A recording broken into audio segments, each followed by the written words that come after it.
Selamat malam teman-teman semua.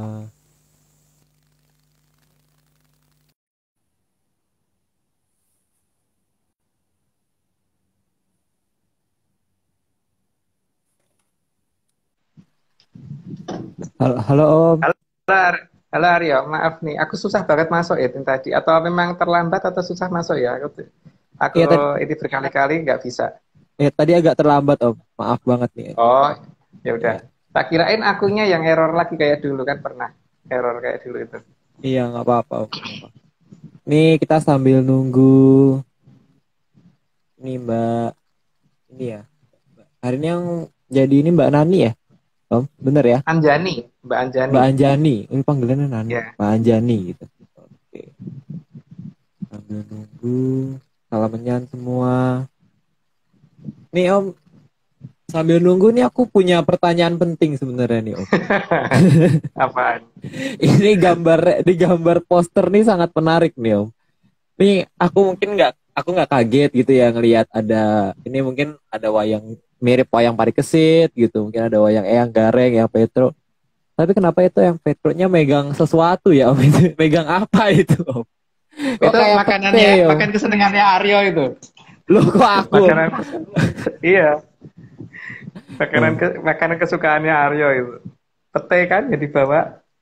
Iya, Buktinya ibunya Aryo penggemar pete. Kalau aku kan hanya karena terpaksa. oh, terpaksa kenapa tuh Om? Terpaksa karena ada orang jualan kalau nggak dibeli kasihan gitu loh Aryo. Oh iya bener bener bener bener. Menjaga roda ekonomi ya Om.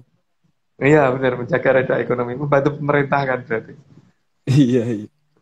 Membantu apa industri apa masyarakat ekonomi apa tuh namanya penjual pete itu menengah atas atau apa ya kan nggak mungkin atas saya jelas.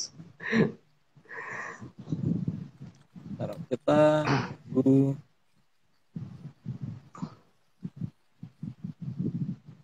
Oh ini dia. Anjani LSS sudah. Eh, Mbak.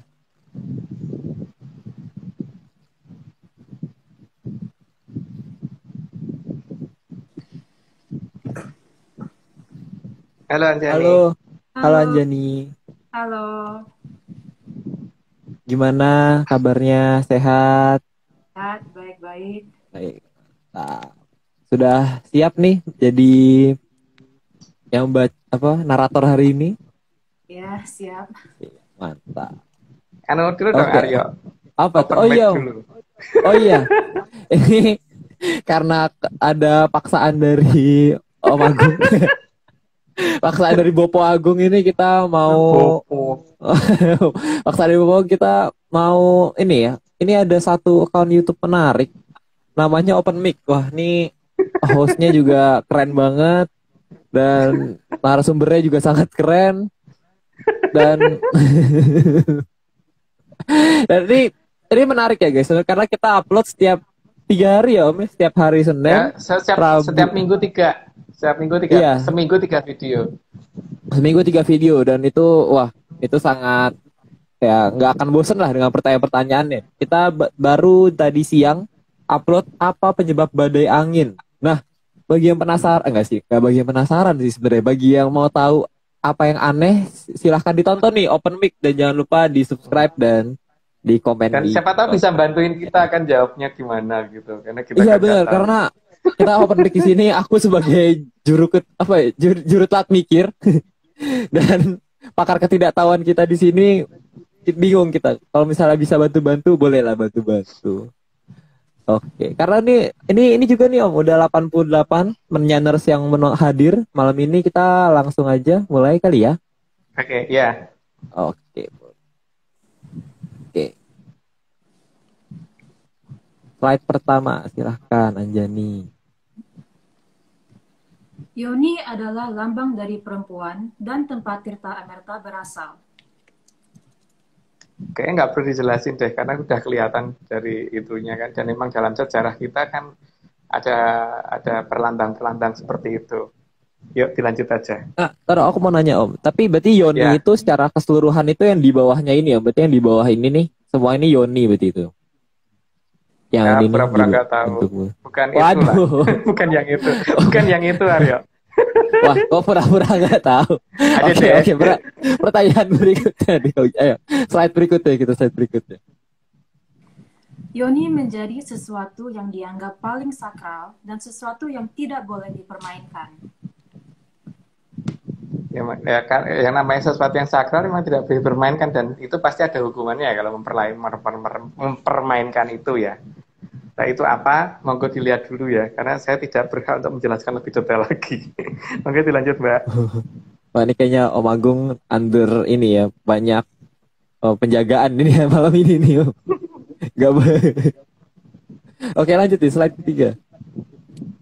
Maka seharusnya perempuan itu adalah makhluk yang harus dijunjung kehormatannya. Perempuan merupakan tempat awal lahirnya manusia. Ya, kan di mana-mana kan ya nggak ada ya yang namanya bapak melahirkan, yang ada kan ibu kan yang melahirkan. Jadi asal kita ada itu kan karena ada orang tua, tapi yang paling jelas kita datang melalui siapa gitu kan. Itu yang harus kita ingat dulu. Sehingga di sini apalagi dalam tradisi di Jawa itu jelas bahwa beda ya dengan saya tidak ngomong dengan masalah agama dan apa enggak, tapi berdasarkan tradisi di Jawa itu dari sistem penciptaan di jagat gumelar itu perempuan lebih dulu daripada laki-laki. Makanya kan kalau kita lihat suara dari orang itu pertama kali pasti suara perempuan dulu baru berubah ke laki-laki kan, yang cowok. Suara Tapi perempuan tuh berarti melengking gitu kali ya, Om. Maksudnya suara sebelum apa namanya akil balik ya, sebelum akil balik kan tuh suara pecah tuh kalau cowok ya. Ya, kan Aryo pernah ngalami suara kayak gitu kan pasti. Suara jadi di sini memang itu suara aku masih agak cempreng. Ya enggak, tapi udah beda, enggak kayak dulu. Dulu kayak suaranya enggak kayak gitu. Nah, itu menunjukkan bahwa memang dia lebih awal. Berarti emang ada beda dengan tradisi kita dengan yang di luar negara kita. Di luar negara kita kan seolah malah kebalik ya, laki-laki dulu baru perempuan. Di kita enggak, perempuan dulu baru laki-laki gitu.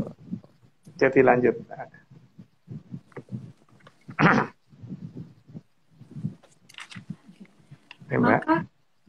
Maka kerajaan Ngamarta adalah kerajaan yang dijaga oleh sosok perempuan. Ngamarta sendiri berasal dari kata Amarta atau Amerta, dan selama ini justru tidak tertulis di berbagai cerita. Nah, kayaknya waktu pas pembukaan Babat Ponomarto sendiri kan dari pihak Pendowo itu Pendowo langsung di bawah di bawah bimbingan dari Dewi Kunti kan, perempuan kan yang ini bukan Prabu Pandu Dewonotonya, karena Prabu Pandunya sudah pulang ke Kayangan, tapi di sini Dewi Kuntinya yang nuntun para Pendowo supaya berhasil dalam Babat Ponomarto sehingga menjadi kerajaan Amertapura. Oke, lanjut dulu. Karena jamnya juga udah jam segini. Penghormatan di negara kita ditunjukkan dengan menyatakan kota penting pusat pemerintahan sebagai ibu kota, bukan bapak kota. Ya bukan hanya mbah kota juga nggak ada loh. Nenek kota juga nggak ada. Yang ada tuh ibu. Ibu kan itu kan berarti ibu kan sesuatu dalam keluarga yang dianggap oleh anak-anak harus dihormatin kan. Yang dihormati dalam satu keluarga itu bapak dan ibu. Tapi di sini kita tidak pernah menyebut nama kota sebagai kota pusat peradaban itu sebagai nama bapak kota, itu nggak pernah sih. Kita nyebutnya ibu. Ini menunjukkan bahwa ibu itu adalah sosok yang harus dihormati, dan berarti di sini perempuan memang lebih awal daripada si bapak. Bapak nggak disebut di sini. Ya, lanjut dulu Mbak. Bahkan pulang ke negara kita dianggap sebagai pulang ke pangkuan Ibu Pertiwi. Sekali lagi, bukan ke pangkuan Bapak, tapi pangkuan Ibu. Ya, jadi kalau ada orang ke luar negeri terus pulang, itu biasanya kan disebutnya pulang ke pangkuan Ibu Pertiwi, atau ada suatu wilayah yang tadinya bergabung dengan negara lain atau memecahkan diri menjadi negara lain, bergabung ke wilayah kita, dikatakan kembali ke pangkuan Ibu Pertiwi kan. Itu contohnya pada saat waktu pas perebutan Papua Barat dulu kan juga begitu kan, dikatakan Papua kembali ke pangkuan Ibu Pertiwi, bukan kembali ke pangkuan Bapak Pertiwi.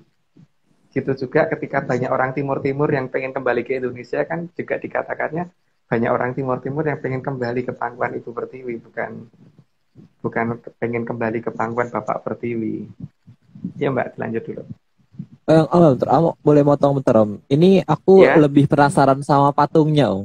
Ini gambar patung ini penasaran nih Om. Ini gambar siapa Om? Apakah gambar Betawi Pertiwi kah atau gimana? itu sedapatnya Haryo. Oh, saya dapat jawab Gambar, kira. gambar sedapatnya. Bukan karena Kirain. itu. Wah, oh. Oke, Karena kan kita biar, lanjut. biar ada gambarnya kan. Kita lanjut. Dalam kehidupan seluruh manusia, biasanya sosok ibu adalah sosok yang paling dekat dengan anak. Ya, karena apapun kebutuhan dan biasanya paling peka. Anak mengalami apa itu biasanya ibunya lebih peka. Misalkan anak menyembunyikan sesuatu apa, mungkin di sekolahan ada masalah atau apa, walaupun nggak laporan, biasanya namanya ibu tuh kerasa. Kalau bapak belum tentu. Tapi kalau ibu pasti kerasa biasanya, walaupun tidak terdefinisi ya, gitu. Apa Ini Aryo? aku setuju nih Om. Ini karena dulu mamaku agak serem Om sebenarnya. Bisa tahu aku nggak pernah cerita tentang apa-apa, tiba-tiba mamah tahu kamu pacaran ya. Itu kan itu kaget. Itu kan tadi kelambangan kedekatan kita ya Om, bener nggak Om? Iya, Atau jangan-jangan mamaku serem aja, menyeramkan aja gitu bisa tahu. Pak mamaku pacaran sampai ngomong detail Om. Kau pacaran sama orang namanya depannya J ya, Jen loh. Terus panik loh, tuh panik beneran. Tuh mamaku menyeramkan itu. Itu agak menyeramkan tuh. Hati-hati guys sama ibu tuh, dia sangat peka berarti ini setuju nih, ini valid nih. iya. Valid gitu. Oke, lanjut. Ya, lanjut tuh. Seorang, Gambarnya. Nah, seorang ibu akan rela melakukan apapun untuk anak cucunya dan tidak akan pernah meminta balik apa yang sudah diberikannya. ya, yang harusnya memang begitu ya. Tapi kalau misalkan sampai tidak seperti itu tuh aneh gitu. Tapi biasanya memang yang ibu tuh memang seperti itu. Nggak ada yang kemudian setelah ngasih ke anaknya terus minta balik itu nggak ada. Yang ada malah mau minta apa? Kayak jadi kalau orang tua saya tuh ngasih taunya gini ya. Kalau kalau misalkan mangga, orang tua tuh kayak bijinya mangga itu walaupun tinggal bijinya aja masih dikerokoti itu orang Jawa ngomongnya. Masih dihabisin juga gitu. Padahal tinggal sampai seperti apa gitu. Ya memang ibu itu pasti pengorbanannya paling besar kalau untuk anak. Oke, lanjut dulu. Seorang ibu pasti akan menerima kembali anak cucunya meskipun sudah diperlakukan tidak baik. Ibu nggak akan pernah tega sama anaknya. Apapun itu yang namanya anak itu, apapun yang diperlakukan seperti apapun pasti akan memaafkan, pasti begitu. Dan pasti dalam kondisi apapun orang yang namanya ibu itu pasti akan mengharapkan anaknya kembali walaupun di luar sana mungkin lebih senang atau gimana, tapi tetap melihat anak kembali itu akan lebih senang. Jadi walaupun anaknya mungkin pernah menghina seperti apapun, namanya itu nggak akan memikirkan itu, tapi yang penting bisa bertemu anaknya aja itu udah senang. Lanjut Mbak. Biarpun seorang ibu tidak akan bisa tega kepada anak cucunya, terkadang ada kebijaksanaan di atas itu semua, yang mengharuskan sang ibu terpaksa menutup mata jika anaknya ada yang mendapatkan suatu hal dari tataran atasnya, karena alam tetap harus adil dan gilir gumanti. Ya terkadang bukan hanya itu ya. Misalkan ada anaknya nakal, terpaksa nyubit, walaupun itu terpaksa dilakukan, tapi waktu pada saat nyubit anaknya, walaupun yang merasakan sakit anaknya, tapi si ibu pasti juga ikut ngerasa sakit itu. Tidak akan mencubit aja terus salahmu gitu, nggak bisa. Pasti juga dalam hatinya juga mesti sedih karena bagaimanapun juga itu adalah anaknya sendiri gitu. Tapi ya gitu, masalahnya kadang-kadang kita harus mengerti bahwa alam itu punya hukum yang lain. Jadi kalau sang anak ini bertindak tidak baik ya, kadang-kadang yang namanya orang tua tidak bisa melindungi ya di situ ya. Oke, lanjut dulu. Segala jenis pakaian, pasti jenisnya akan lebih banyak dimiliki perempuan daripada laki-laki. Ya, itu udah jelas ya model pakaian. Kalau untuk laki-laki paling kan cuma itu aja kan. Kalau perempuan tuh macem-macem gitu, dari mulai yang ketutup semua sampai kebuka semua itu ada semua gitu kan. Jadi kalau cewek cowok kan enggak gitu loh. Gitu ya gitu aja gitu kan. Kalau zaman sekarang kaos Gitu. kaos semua gitu. Kaos Kalau kita kutang-kutang kan semua gitu.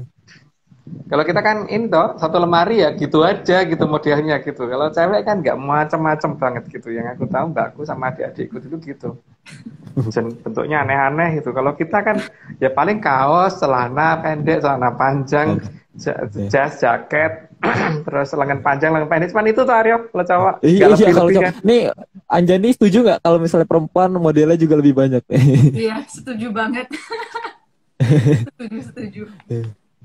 Dari yang paling ketutup semua sampai paling kelihatan semua gitu. Itu perempuan masih ada. Warna apapun ya, pasti ada warna apapun gitu. Ada, Iya. Semua warna warna apapun ada. ada.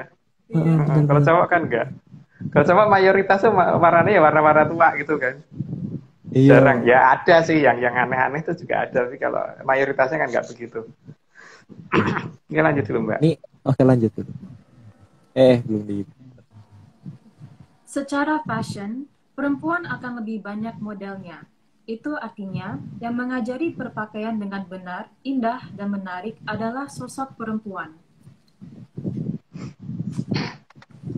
Jadi memang pada saat pertama kali menurut versi cerita kita ya. Jadi dulu ketika manusia diturunkan pertama kali berarti sosok ibu yang mengajari cara anak itu berpakaian. Dan sampai sekarang kan masih begitu kan, kalau habis mandi dan sebagainya biasanya ibu yang ngajarin anak untuk berpakaian yang benar.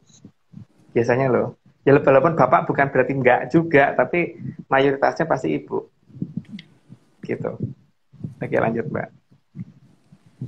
Bahkan agar sang anak tampil lebih segar, sehat, dan menarik, sang ibu tidak akan merasa lelah memandikan sang anak dengan air yang dipastikan bersih bagi anaknya. Itu sih udah jelas ya, mungkin nggak perlu dijelasin lagi. Lanjut deh Mbak. Setelah memandikan, maka pasti akan memakaikan baju untuk sang anak, tidak akan dibiarkan telanjang. Hal ini biasanya lebih sering dilakukan para ibu daripada para bapak. Iya, yang saya ingat kadang-kadang malah bapakku tuh dulu kalau adikku telah habis dimandain ya biarin aja telanjang malah gitu. Tapi kalau ibu nggak mau, pasti habis itu dibedakin kayak apa kayak macam-macam gitu setelah ini. Kalau adikku dulu waktu bayi kan malah nggak begitu. Kalau bapak itu kadang-kadang malah kayaknya lucu kalau kayak gini, ibu masih nggak boleh. Iya, iya kan Aryo. Iya pasti. Coba aja. Kalau ibu pasti bilangnya takut masuk angin gitu. Mau cucu, mau anak kayak gitu pasti gitu. Takut masuk angin terus kalau udah kalau diminyak bapak kan telonin enggak kan. semua. Iya enggak sih, maksudnya ya udah telanjang. Ya udah. Lucu gitu malah gitu kan. Iya. Malah diketawain gitu kan pasti. Iya. Ayo udah. Oke, kita lanjut lagi nih, Om. Ya, lanjut dulu. Hal yang sama bila diprediksikan akan terjadi pada kesucian air yang ada di aliran air yang dianggap suci. Supaya tidak ternoda, maka pasti akan ditutupi atau diberikan pakaian agar bagian yang dianggap suci tidak terlacak. Ini menyangkut masalah sesuatu yang disembunyikan ya. Karena dikhawatirkan bahwa tempat tersebut akan rusak atau ternoda, maka penutupan itu dilakukan dengan sengaja, jadi bukan dengan tidak sengaja atau tidak alamiah ya. Jadi saya ngomong di sini masalah tidak alamiah, dengan tujuan agar daerah yang dianggap suci tadi supaya tidak terjangkau oleh orang yang kemungkinan justru akan merusak daerah itu, atau mungkin bukan katakan merusak, tapi secara tidak sadar bahwa malah akan mengubah pola di sana gitu loh. Gitu. Oke, dilanjut dulu Mbak. Kesucian suatu air amerta harus abadi dan tidak boleh dijadikan bahan tertawaan karena beda kepercayaan, sebab bisa menimbulkan malapetaka. Maka jika memang ada perubahan peradaban, lebih baik aliran suci tersebut ditutupi meskipun masih mengalir. cukup jelas sih harusnya maksudnya di sini bahwa ini ada aliran air suci yang disucikan oleh leluhur, dan leluhur tidak mau ini aliran berubah menjadi sesuatu yang menjadi buruk, dan ini bisa dijadikan untuk dasar kehidupan dari semua makhluk. Makanya ini harus dijaga. Sedangkan karena leluhur itu mempunyai pandangan yang jauh ke depan dan bisa melihat masa depan, makanya di kita itu sampai tidak ada yang tidak mengenal yang namanya future tense dan past tense, semuanya adalah present semua. Orang Indonesia kalau bicara semuanya present, itu menunjukkan bahwa memang pandangan leluhur yang ke depan itu semuanya bisa ya, di masa depan dan di masa lalu itu ada di masa sekarang gitu kan. Sehingga beliau lebih baik ini ditutupi untuk saat ini supaya aliran ini tetap ada. Gitu. Lanjut, Mbak. Air suci harus tetap mengalir supaya kehidupan juga bisa berjalan. Juga agar kehidupan yang baru juga bisa muncul dan terus bertahan, serta segala jenis kotoran bisa dibersihkan. Itu fungsi dari air ya. Tapi yang jelas kan di sini masalahnya ada sesuatu yang benar-benar dianggap suci dan luhur. Makanya gini, kenapa saat ini tidak bisa dilihat karena itu ya, karena memang dengan sengaja ditutupi. Karena bagaimanapun juga beliau ini tidak mau ini nggak ada, gitu. Tapi tetap pada saatnya pasti akan dimunculkan, karena di sini yang paling penting adalah ini jangan rusak aliran ini. Oke, lanjut dulu, Mbak. Maka jika Tirta Amerta dikotori, bukan Ibu Pertiwi yang akan bertindak. Banyak peradaban dari tataran atas sampai ke tataran yang sejajar dengan manusia yang akan bertindak. Yang tersinggung banyak gitulah, dapat dikatakan begitu. Sedangkan kalau kita menghitung jumlah kita dibandingkan jumlah mereka ya jelas kalah, karena mereka ada dari berapa zaman, kita cuma ada di satu peradaban, dan itu pun ada di satu hitungan waktu kan, jadi bukan seperti mereka yang ada dalam sekian peradaban dan sekian zaman. Maka lebih baik daripada ini terjadi yang tidak baik, leluhur bertindak untuk win-win solution, ya berarti ini ditutupin dulu aja. Oke, lanjut, Mbak. Penutupan aliran air suci merupakan hal yang sangat bijaksana, agar peradaban yang diperkirakan berbeda tidak bisa menodai kesucian aliran, serta tidak bisa memainkan perkataan atas aliran tersebut, sehingga malapetaka yang jauh lebih besar dan sangat lama bisa dihindarkan. Ya, karena mungkin karena ketidaktahuan ya. Kalau ketidaktahuan itu kadang-kadang sesuatu hal orang itu cenderung mencoba-coba gitu kan, mencoba dengan merasa lebih mampu, merasa itu tidak ada, jadi dianggap sebagai bahan lelucon. Nah, itu akibatnya pasti ada. Maka supaya tidak terjadi hal seperti itu, yang dilakukan leluhur adalah menutupi itu yang terbaik. Karena kalau aliran itu terbuka dan terjadi omongan-omongan yang tidak benar, nanti akan ada masalah dengan banyak peradaban. Maka yang terbaik ditutupin dulu supaya tidak dilihat dan tidak dijadikan objek pembicaraan yang tidak baik gitu. Oh, ini berhubungan sama yang tadi berarti Om ya, sama yang ibu itu apa bijaksana itu tadi ya, yang nggak mau sangat baik sama anak-anaknya itu kali Om. Berhubungan sama itu. Iya, juga, makanya lebih baik ditutupi itu kan, supaya daripada nanti terjadi masalah sehingga harus ada hukuman, kan lebih baik lebih baik si anak ini nggak tahu kan. Kalau nggak tahu kan berarti dia nggak akan ngomong yang enggak kan. Ya, benar sih, nggak Gitu. salah, nggak salah sih sebenarnya, nggak salah. Wah, baik. Tapi kalau tahu itu ada dua kemungkinan, dia akan makin Ya udah. menghargai atau malah kemudian menghina gitu kan. Atau ya Yang udahlah kedua gitu. yang masalah. Atau ya udahlah, ada tiga kemungkinan. Bodoh amat, makin menghargai, atau malah menghina gitu kan. Itu yang tidak dikehendaki. Yang leluhur kan ketika malah akan menjadi masalah itu. Karena itu diadakan untuk mendukung kehidupan, bukan untuk membuat hukuman, bukan. Maka bukan buat kegaduhan ya Om ya. Iya, maka ditutupin dulu. Oke, dilanjut. Maka peradaban yang berbeda diberi kesempatan terlebih dulu sambil dicermati seberapa besar penghormatan atas air suci dan harkat perempuan, sebelum peradaban awal mengambil keputusan untuk melakukan tindakan. Ya, Kalau itu memang pasti ini ya, makanya kan kita dikasih kesempatan dengan adanya mata air, dan mata air itu bagaimana kita perlakukan.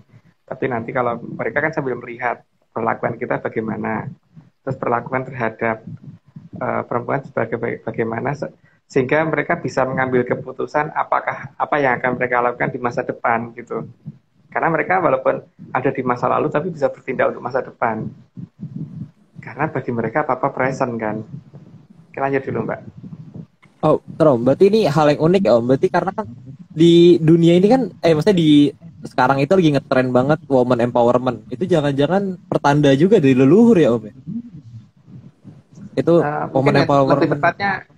lebih tepatnya gini ya. Jadi karena Aryo ngelihat ini ada maling misalkan jam 1 malam akan masuk gitu misalkan. Maka Aryo kan karena Aryo mau pergi sehingga rumah kosong, mending maka kemudian pasang jebakan kan di situ, gitu kan?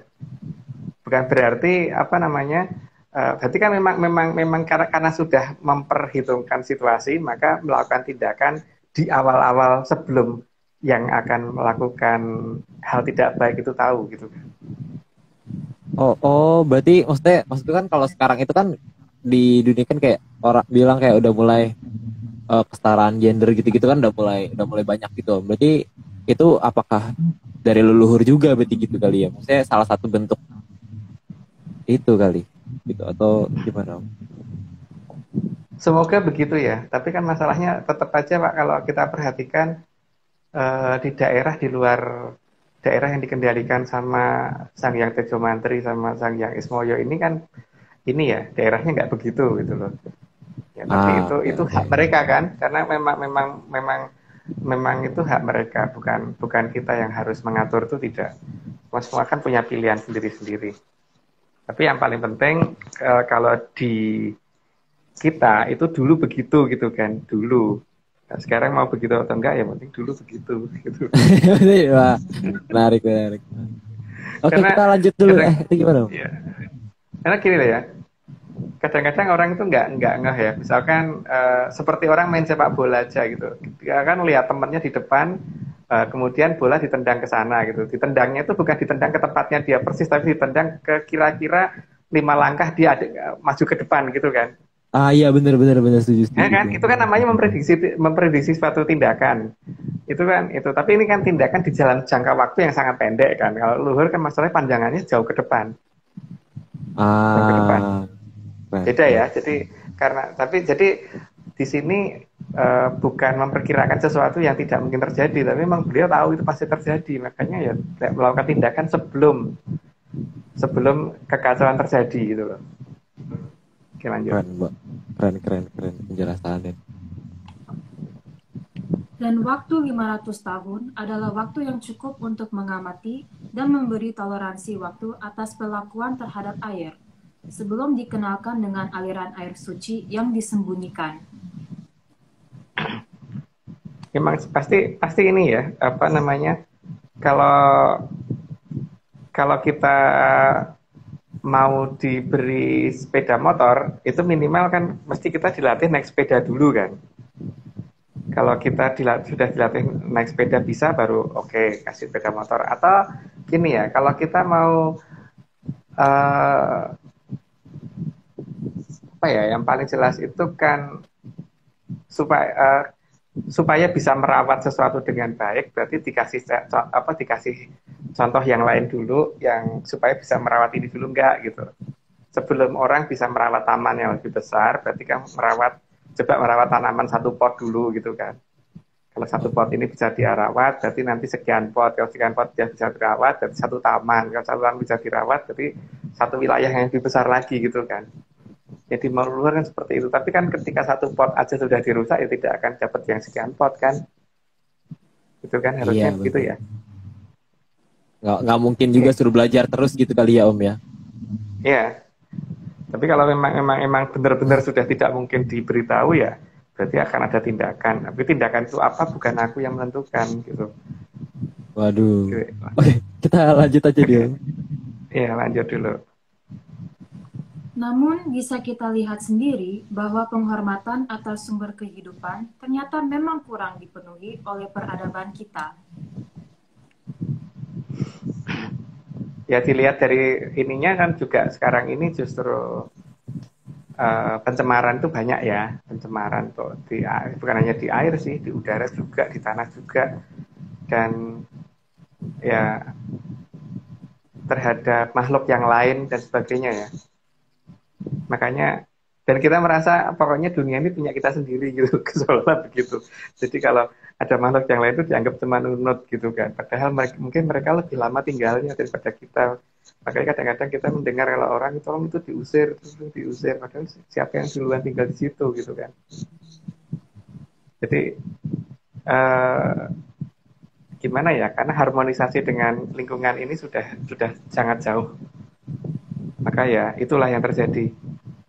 Kita kehilangan banyak hal yang seharusnya itu menjadi patokan kita dalam bertindak ya, karena untuk saat ini kan ya kita orientasinya adalah manusia ya itu harus dituruti apapun gitu loh. Jadi makhluknya itu nunut doang gitu. Begitu kan kalau luar kita kan enggak, semua itu boleh tinggal, semua itu boleh hidup, dan asal semua itu saling mendukung gitu kan, bukan saling menghancurkan, tidak. Saling mendukung, saling melengkapi kehidupan.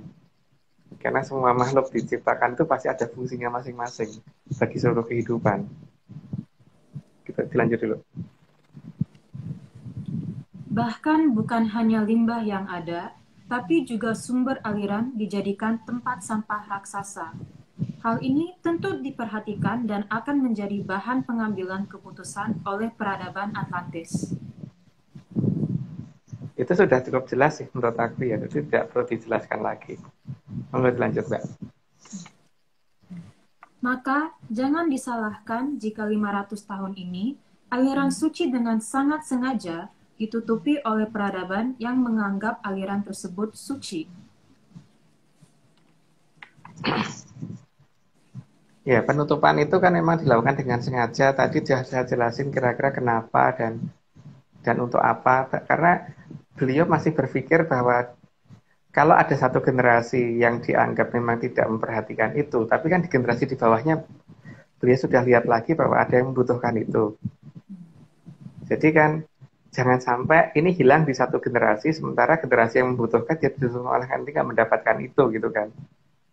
Ya nggak apa-apa ditutupi untuk sekian generasi, tapi generasi di bawah yang lebih banyak itu masih bisa menikmati nantinya gitu. Kalau tidak, lanjut Mbak. Sebenarnya, kita beruntung karena aliran yang disucikan Atlantis ada di wilayah kita dan mereka jauh lebih menghormatinya daripada kita. Maka sudah saatnya kita juga menghargai dan menghormati aliran tersebut. Itu kan kalau mau ya. Nggak ada yang maksa gitu.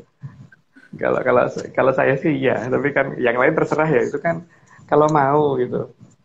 Karena perhitungannya juga bukan dengan kita kan, dengan peradaban lain gitu. Jadi ya monggo, itu hak masing-masing. Silahkan untuk melakukan apapun gitu. Yang penting tidak saling memaksa gitu. Oke, monggo dilanjut Mbak. Salah satu cara menghargai aliran air adalah dengan memberikan wewangian ke air. Maka ajaran untuk memberi wewangian bunga masih mengakar di budaya kita sampai sekarang. Ya makanya kan ada beberapa tradisi namanya larungan. Larungan itu ada larungan di sungai, larungan di muara sungai, larungan di danau, larungan di laut, di teluk, dan yang lain-lain. Itu semua kan pada dasarnya untuk menghargai dasar dari suatu kehidupan, yaitu air. Gitu. Dan supaya air itu dijaga, bukan kemudian dikotori. Jadi pemberian wewangian itu tujuannya adalah untuk supaya kita nanti ngeh lagi gitu loh, baunya seperti apa sih yang diadopsi itu gitu.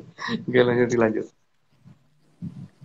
Sebelum dibukanya aliran suci, Atlantis telah mengajarkan bagaimana caranya memberi penghormatan kepada air. Dengan cara meminta diadakan larungan sesaji ke perairan laut.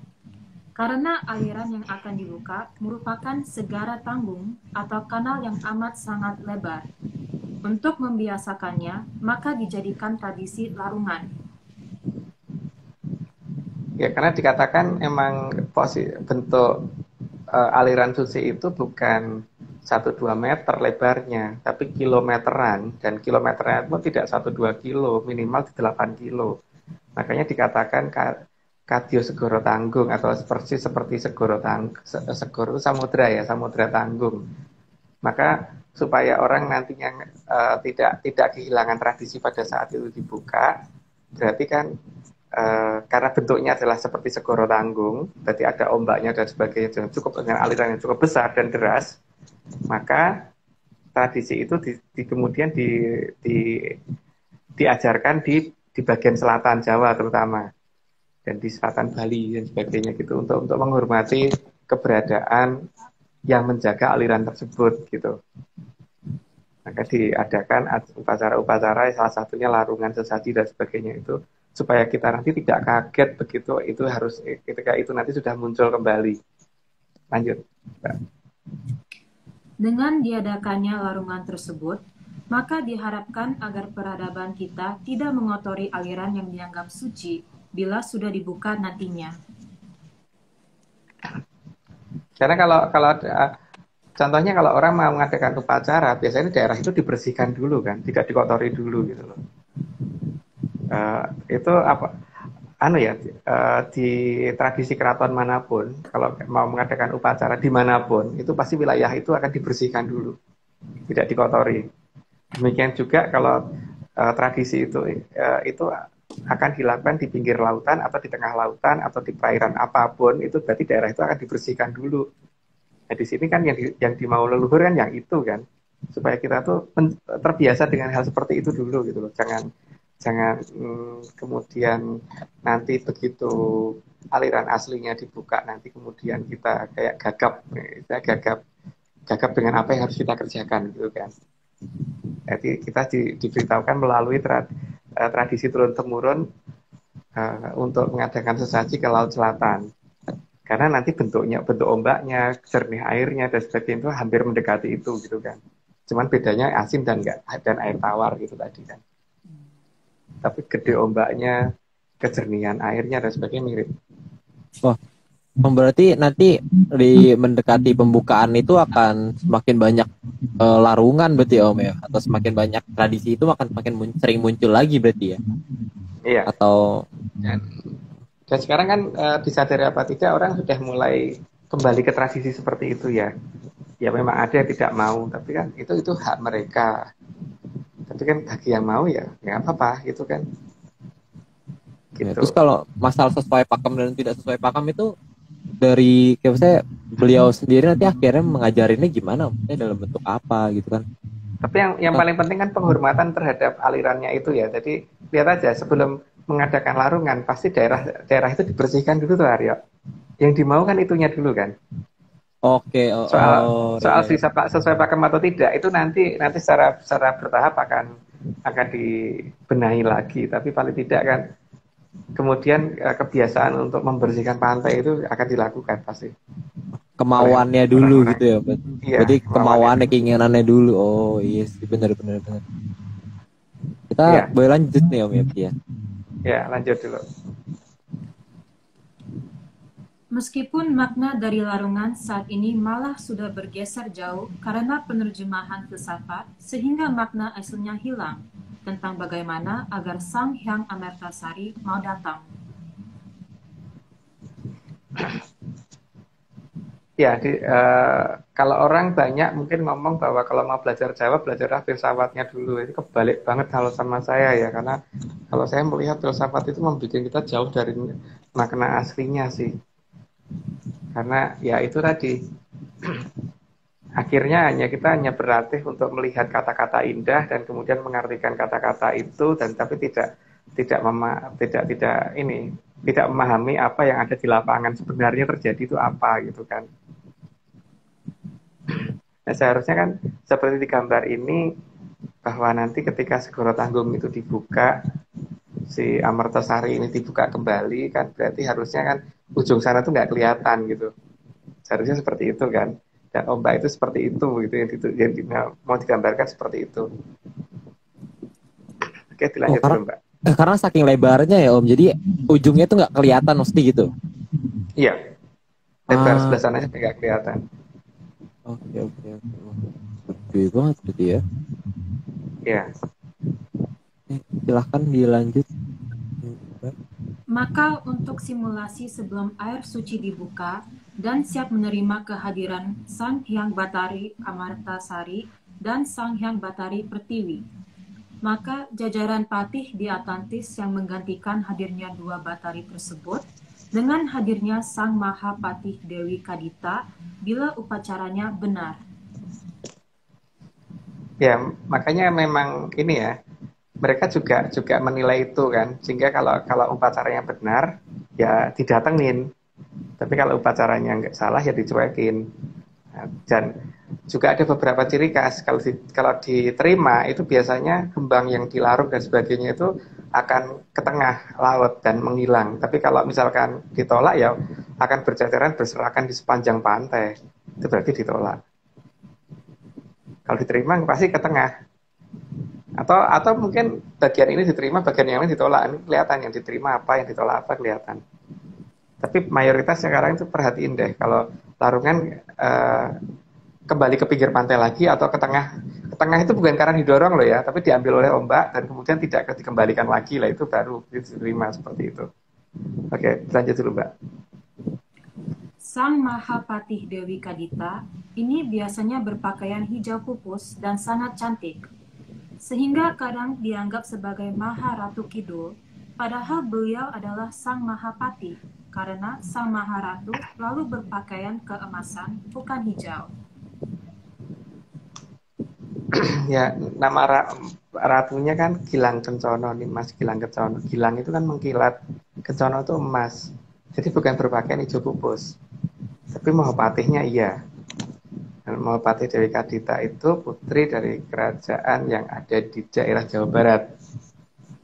Jawa Barat di posisinya mungkin nggak perlu dibuka di sini ya, tapi yang jelas saat ini yang bertugas untuk menerima, untuk menyatakan bahwa itu betul dan tidak kalau ada orang larungan yang kemudian mendatangi itu adalah beliau.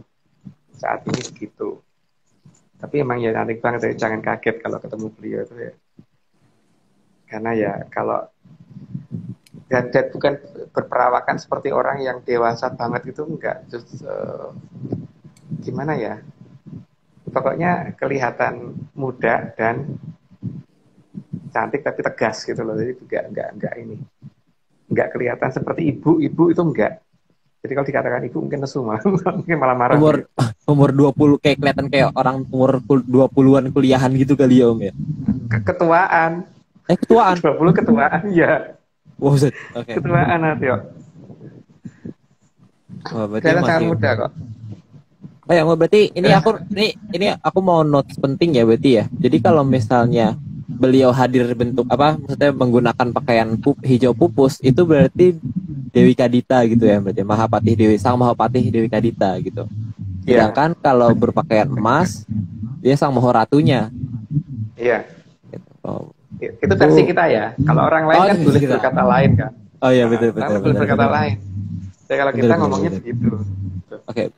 Berarti itu salah satu ini ya, berarti salah satu pembeda yang paling jelas ya Om ya. Gitu ya. Yang bisa membedakan keduanya. Ya. Karena yang namanya Gilang Kencono itu kan, Gilang itu mengkilat, Kencono itu emas. Mana mungkin emas warnanya hijau pupus ya kan? Mana mungkin emas warnanya hijau gado? Enggak mungkin kan? Kan enggak mungkin dikatakan Gilang Kencono kalau nggak mungkin dikatakan Gilang Kencono kan kalau warnanya hijau pupus. Iya sih benar ya. Setuju. Nah, ya. Harusnya dari itu sudah kelihatan. Tapi kan masing-masing orang boleh berpendapat lain ya. Oke, lanjut nih. Bila upacara dilakukan dengan benar, maka dapat dipastikan Sang Mahapatih akan hadir, dan itu seharusnya terlihat nyata, bukan hanya astral.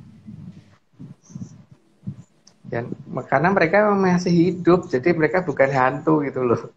Kalau hantu ya itu astral, tapi kalau ya itu makanya kalau misalkan datang ya datang gitu. datang ya wujudnya ya ada, ya bisa dilihat.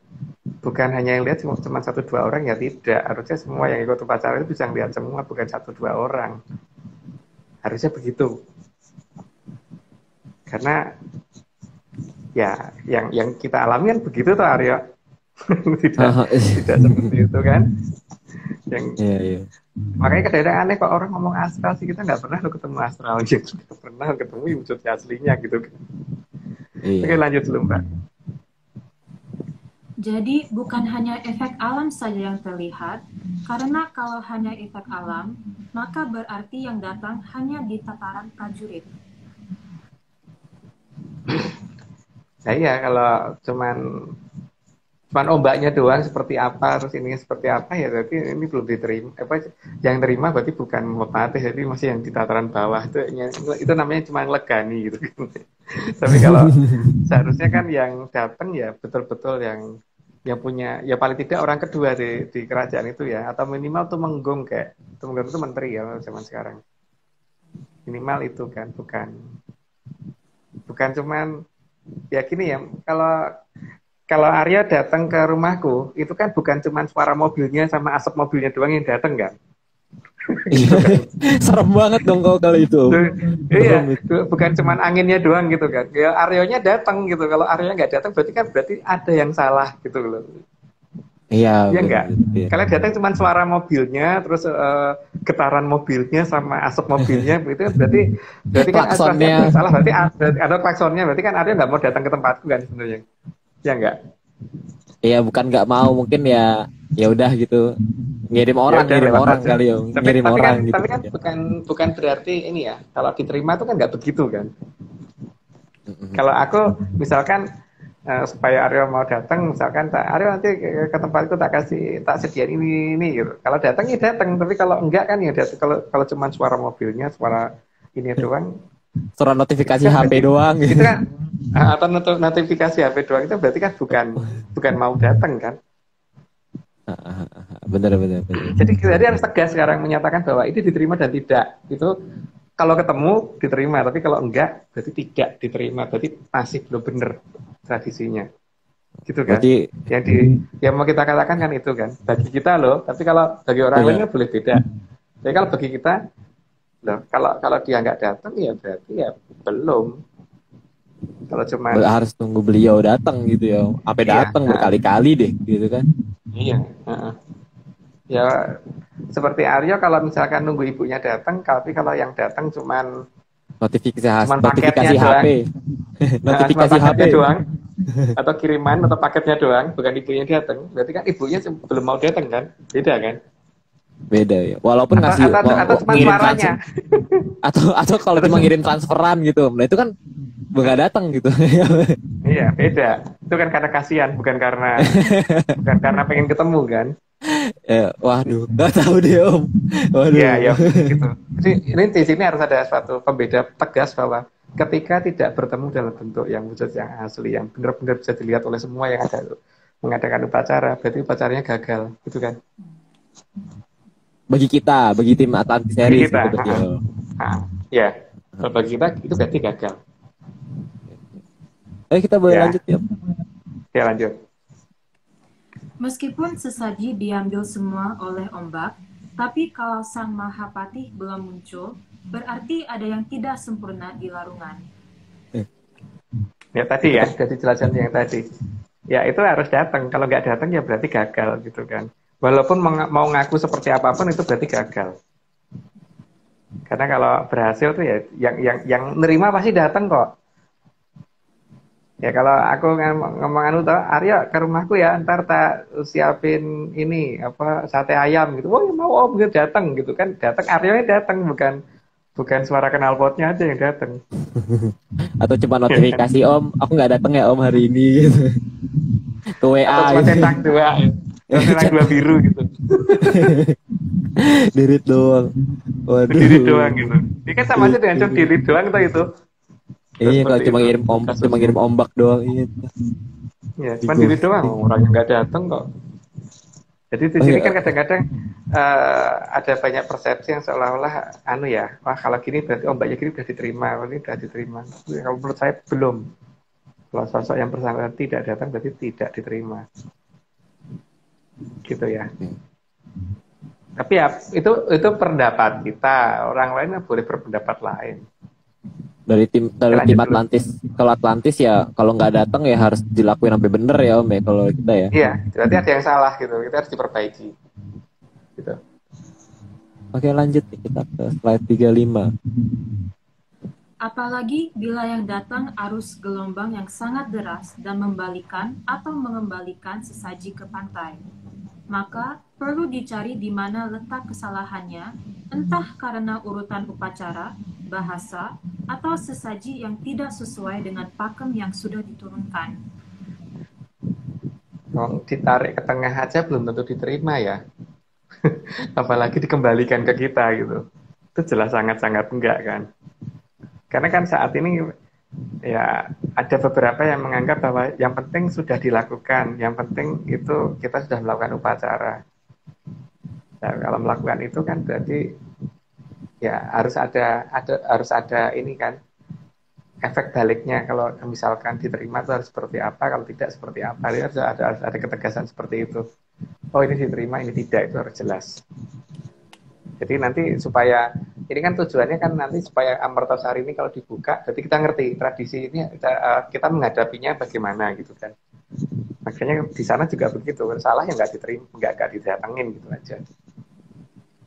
Salah itu bukan benar gitu loh. Jadi kalau kebanyakan orang kan, yang penting sudah ngelakoni, enggak. Salah itu ya salah, bukan karena udah ngelakoni itu nek salah ya tetap biru gitu.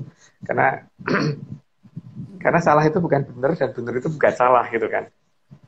Iya benar. Gitu kan masalah emang itu. Iya benar. Kita lanjut 36. Karena jika diterima dengan benar, maka ombak justru mereda, sesaji ditarik air laut ke tengah dan menghilang.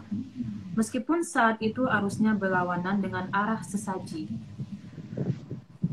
Yang kita lakukan kalau seperti itu tuh Aryo. Jadi kalau ombaknya arahnya kemana, sajian kita arahnya kemana, terus beliau datang gitu kan. Yang penting itu. Arus terus anginnya kemana gitu. loh. Tapi yang ketariknya ke tengah gitu. Padahal ombaknya nggak ke situ gitu kan. Sementara kalau kita orang lain yang juga melempar itu mungkin barang-barang yang bisa terapung sama-sama bisa terapungnya gitu, yang lain kembali ke pantai, tapi yang kita kan ke tengah bukan kembali ke pantai. Tapi ya itu versi kita ya, versi yang lainnya monggo aja. Oke lanjut Mbak. Tata cara tersebut harus benar-benar bisa dipahami, agar bila tiba saatnya aliran suci yang sebenarnya dibuka, maka peradaban kita sudah terbiasa dengan hal tersebut. Itu pembiasaan ya, yang dilakukan oleh Selatan itu pembiasaan aja, supaya orang ngerti bahwa menghadapi aliran suci itu ini yang harus dilakukan gitu. Dan kalau ini dilakukan dengan benar, hadiahnya adalah dapat gerbang, dapat itu kan, dapat jembatan untuk menuju ke sana, sehingga bisa berjalan menuju ke sana. Itu adalah kalau kita melakukan secara betul. Tapi ya itu versi kita ya, sekali lagi ya.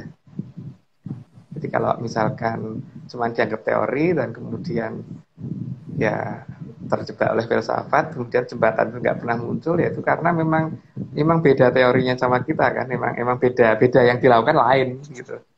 Yang kalau cuma dianggap dongeng ya nggak apa-apa juga ya Om ya. Nggak apa-apa juga, itu haknya mereka. Tapi kalau kita kan nggak nganggap dongeng, sehingga kita melakukan dengan apa yang kita mengerti gitu kan. Lanjut. Oke, lanjut. Dipilihnya Laut Selatan karena dianggap sebagai lambang buatan dan lambang air yang bersih. Aliran air suci yang akan dibuka adalah air yang sangat jernih, maka Laut Selatan digunakan untuk simulasi. Karena Laut Utara sangat kotor, maka tidak mungkin Lemurian dan Atlantis ada di Laut Utara. Ya. Ya terserah sih, ada yang ngeklaim Lemuria atau Atlantis di Laut Utara, kalau kita enggak banget ya. Karena peradaban besar itu pasti tidak akan mau menempati tempat yang kotor gitu. Nggak usah peradaban besar deh. Tempat orang kalangan atas aja itu tempatnya pasti bersih gitu loh. Nggak mungkin tempatnya kotor. Kenapa kalau saya ngomong begitu? Karena Laut Utara itu cenderung di beberapa meter dari bibir pantai biasanya warnanya coklat kan airnya. Beda dengan Laut Selatan. Laut Selatan itu sampai bibir pantai itu airnya masih bening. Gitu ya, masih bersih, masih bening. Dan dari ombaknya juga beda. Jadi di utara itu ombaknya cenderung lebih kecil, di selatan ombaknya lebih besar. Nah, ombak itu akan sama persis dengan ombak nanti di Amartasari juga seperti itu, karena itu kan dulu untuk membatasi supaya Jenggala sama Penjalu tidak perang. Jadi ombaknya selalu menuju ke arah pinggir dari kedua tepi barat dan timur. Cuman yang penting kan bagaimana supaya itu supaya kita nggak kaget dengan bentuk ombak yang seperti itu kan. Gede ombaknya bukan kecil. Serem Gitu, juga makanya itu. digunakan Laut Selatan, iya. Wah. Sebelum itu dimunculkan, gitu ya. Lanjut, Mbak. Ini semua sudah tertulis dalam sabdanya Mahaprabhu Brawijaya ke-8 dalam serat sastra Wulan. Mungkin nggak perlu dijelasin ya. Itu aja, karena orang kan ngakunya Brawijaya cuma sampai 5, kecuali kita kan. Kita sih yang paling aneh, Aryo. Kita Iya, sampai 8 gitu kan. kita kan nggak mau sama, Om. Kita nggak boleh sama. Nggak boleh sama. Nggak boleh sama. Emang kita ngertinya 8 kok. Nggak orang ngomong 5, kita ngertinya 8. Dan bagi kita emang 8 gitu kan. Bukan 5. Bener. Nah, makanya ketika orang yang ngomongnya 5, ya berarti kita tidak bisa cerita tentang sastra Wulan gitu kan. Karena bagi kita ngertinya kita 8, Pak. Maka kita ngertinya sastra Wulan gitu kan. Betul. Oke, lanjut. Karena Sang Mahaprabhu Brawijaya ke-8 mampu menggunakan mata satu untuk memprediksi masa depan dengan sangat akurat. Karena batin kita cuma satu ya. Kalau orang batinnya 2 tuh aneh ya menurut saya. Tapi orang kan batinnya cuma satu. Jadi mata batin ini yang digunakan sehingga untuk melihat masa depan supaya benar-benar tepat. Tapi kan tradisi ini sudah hilang di negara kita. Ya entah itu dianggap salah atau dianggap gimana, tapi ya, itu terserah masing-masing. Kalau saya sih pengennya itu kembali gitu kan. Tapi ya saya bukan seorang orang yang bisa ngajarin orang lain, jadi bukan perguruan ya kita Aryo ya. Jadi kita tidak ngajarin orang lain kan. Jadi kita hanya untuk kita gitu kan. Iya benar. Karena kalau ada orang minta pembuktian dan sebagainya, lah ngapain dibuktiin? Masalahnya kan apa keuntungannya untuk kita juga gitu. Kan pernah tuh kita ditanya, tak jawab dengan begini kan, loh, kalau leluhurku punya duit Rp1.000, kalau yang percaya sama leluhurku aku doang kan berarti aku dapat duit Rp1.000. Tapi kalau kamu ikut percaya, aku cuma dapat 500 gitu kan. Gak mau. Mereka bagi juga. Makanya kamu jangan percaya gitu. Iya kan? Iya, Om. Ini beda dengan kebanyakan orang kan, kalau ngerti harus siar. Kita kan memang enggak. Kita kayak ini kan juga bukan karena kita mau, tapi karena kita dipaksa untuk ini, untuk menceritakan oleh yang kita kan. Makanya di slide terakhir ada pengakuan dulu ya Om itu. Penjelasan dulu. Slide terakhir soal ada penjelasan. Ya oke, kita lanjut dulu nih 41 tuh, tanggung nih. Sehingga penggunaan mata satu sangat diperlukan dalam memperhatikan gerak-gerik alam raya. Ya kalau saya begitu, tapi kalau orang lain kan mungkin nggak begitu gitu. Dan mungkin malah dikatakan salah mata satu, karena kalau saya kan ikutin ajarannya Mataram itu begitu ya. Jadi di pewayangan kan memang Satrio dan dewa-dewa, bedoro-bedoro dan sebagainya itu matanya satu. Buto baru matanya 2 gitu kan kalau di Buto atau hewan gitu. Buto atau hewan gitu. Makanya kalau dikatakan itu kan karena dilihat dari samping. Kalau dilihat dari samping kenapa Buto digambarkan matanya 2 gitu kan. Bahkan di Anoman aja matanya 2 ya Om, di Gagerak Yogyakarta tuh masih 2. Iya. Tapi kalau untuk Bedoro kan enggak kan, tadi katanya 1. Satrio masih 1. Arjuna kapan coba di pewayangan Arjuna Werkudara gitu matanya 2 kapan? Gak pernah sih Om, gak pernah. Kalau ini Betoro, Sang Hyang Betoro Wisnu ini kan perlambangannya juga gak pernah gitu Om. Pasti Betoro, Betari. Wah, menarik ya. Kalau dikatakan cuman karena dia digambar dari samping kan seharusnya gambar yang lain nggak begitu kan? Harusnya dari samping semua kan, satu-satu semua ya. Harusnya. Berarti kan ada kesengajaan kan? Ada kesengajaan bahwa pakailah itu gitu kan, pakailah mata satu. Biar seperti yang mata satu di wayang gitu. Iya. Wah, menarik ini. Oke, kita lanjut ya. Ini slide konfirmasi ini. Oh iya. Sabdaning hyang kawakas arsa andamel ngumunipun sang angin-angin tumuju kamulyaning Triloka Buana. Ya itu sih nggak perlu diterjemahkan karena itu kan hanya siap laporan sudah selesai gitu kan ke sana bahwa udah ini loh gitu kan, karena kalau enggak ntar benjol kita Aryo, jadi kita sudah melaksanakan apa yang diperintahkan ya sudah gitu.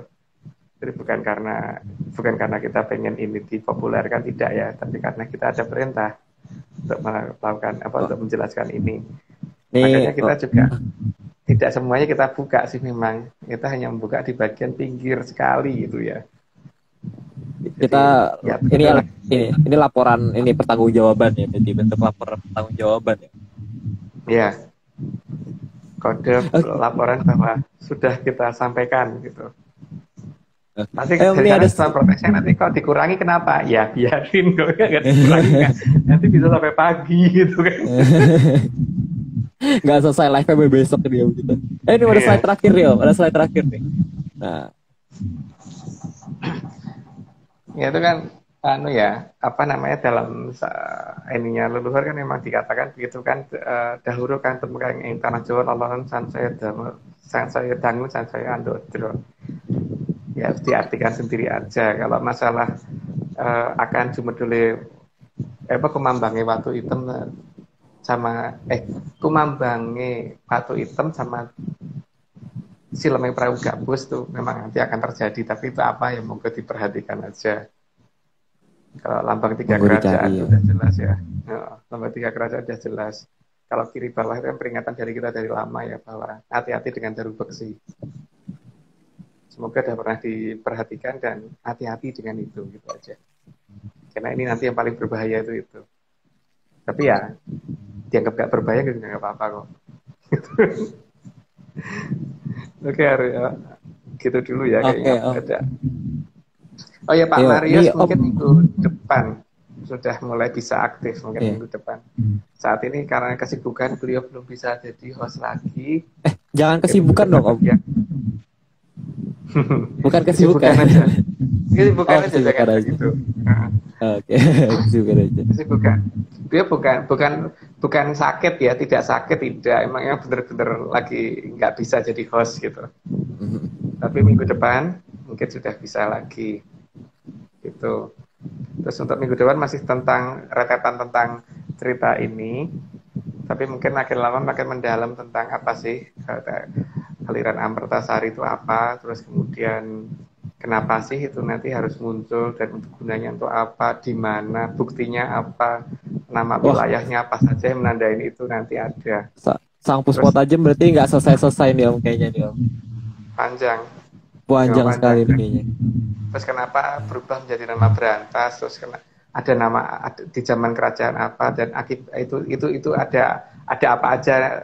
Ada nama apa aja yang ditinggalkan oleh Kuripan, apa aja yang ditinggalkan oleh Jahanapura, apa aja yang ditinggalkan oleh kerajaan-kerajaan yang lain termasuk Majapahit dan sebagainya. Menarik banget. Iya. Oke ya, jadi ini masih satu rentetan, cuman karena yang sampai ke kita itu kan kemarin udah sampai lebih dari 300 episode, makanya kita bingung. Aku lupa sampean besok itu tepatnya yang apa, rupanya yang penting masih rentetannya ini. Cuman saya minta ke Mas Mogo untuk di-cut, jangan sampai 300 lah, kan ini pasti capek pada dengerin itu mulu gitu kan. 300. Waduh. 300 slide pasti 300 episode, satu episodenya rata-rata 40 sampai 50 slide, kan capek Aryo. Mending diambil bagian apa aja yang penting dah gitu. Jadi minta kalau bisa di berapa gitu aja, jangan sampai 300 untuk masalah Puspotajem ini. Oke. Gitu. Oke. Kita sudahi malam ini ya Om ya. Ya. Makasih Anjani. Makasih Om. Makasih Nani. Ini Nani katanya lagi kuliah di Kanada ya? Iya, lagi online. Waduh. Oh online. Wah, angkatan online kita nih berarti sebelum kita angkatan online. Sedih banget ya angkatan online.